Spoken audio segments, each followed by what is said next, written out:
How to remove Space Manager in Google Chat.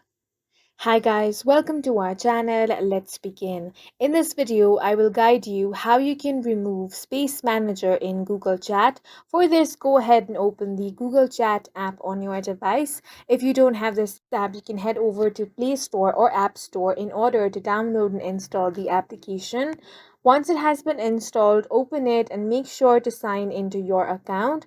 Now tap on this icon, which is icon for spaces. Now here you want to tap on any of these spaces where you want to remove the space manager. Now tap on the space name at the top.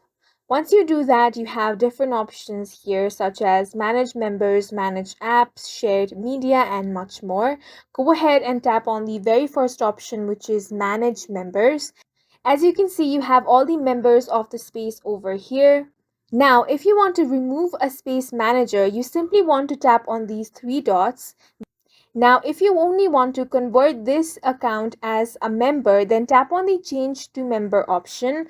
If you want to completely remove this account from your space, tap on remove from space option. Once you do that, as you can see, the space manager has been successfully removed from Google Chat. And that's it for this video. If you found it helpful, please make sure to hit the like button and subscribe for more videos like this.